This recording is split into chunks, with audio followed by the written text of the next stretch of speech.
wine, spirits, and that's what we're going to talk about now. A little bit of tequila, a little bit of bourbon. Looks like you got a little bit of everything.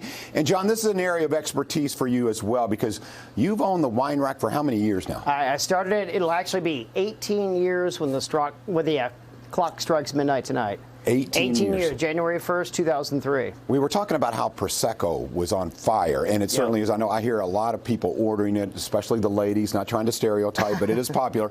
But tequilas, I think we're doing well. I'm just going by what I hear when I go into an establishment. Bourbon is just, it's solid. Yeah. So you tell me, what do you see in the market? You know, it's kind of interesting because bourbon's been on a hot streak for 10, 12 years now, and that remains in force. But really, the surprise on the spirit side during the pandemic was that tequila became the spirit of the pandemic in a big way. And I think it's a lot of it's psychological. People, you know, they're out of there. It's like fun. Weirded out. Tequila. Tequila's and it's crazy. They're like weirded out and they want to be somewhere else and they can't leave. So like Louisville is the greatest vacation destination for Louisvillians. That makes sense. Now I have a question for you. I've always wanted to ask an expert. I've heard that tequila is the only alcohol that is not a depressant, it's a stimulant. I would think alcohol is alcohol. Is that true? I am not sure that's true. I'd have to Google, I'd have to fact check that. I don't think so. But it is crazy how popular it is this year. And and for New Year's Eve, we're seeing a lot of that this week. So I brought three, not to go into detail, but just to explain the differences. All right, I'm going to shut up and let you go.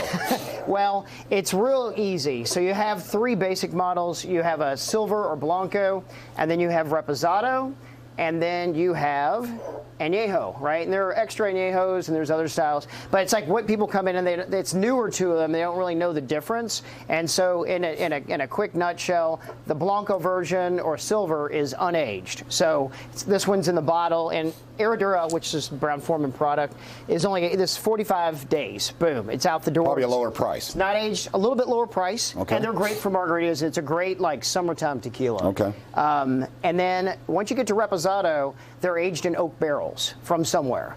And they're aged, reposado is aged for 2 to 12 months. Somewhere between 2 months and a year qualifies as a reposado. One reason I like this one from good old Herradura so much is it's on the long end of that range. It's aged 11 months. And again, they only have to be 2. So it's got more flavor. Okay. And then you have añejo, and añejo is 1 to 3 years. And their añejo is 23 months. So I really think this brand offers, they're great values. Tequila. And it's just kind of fun. I can only drink two small tequilas. I get real weird. It's an option for you tonight. But it's fun. But yeah, I thought it's just been an interesting phenomenon in the industry this year. So we've got 1 minute left. Okay. Pick one or two that you can jump through. Well, we got to do barrel picks. Okay. So we've got 2 barrel picks. One from Wilderness Trail, which is one of my favorite newer distilleries in the state of Kentucky. These guys are based down in Danville. Everything that has their label on, they make. Okay. And so this one is they have 2 mash bills. One's high rye, one's high wheat. This one is the high rye mash bill, so it's 64% corn, 24 rye, 12 malted barley. It's also a single barrel that I went down there in September and picked. So it's 5-year, 5-month, cask strength, carries it all really well. Really excellent bourbon. Okay. You can only get it, of course, at the wine rack. There you go. And the other one? The other one is from our neighbors, across the river. This is Starlight. Whoa, there we go.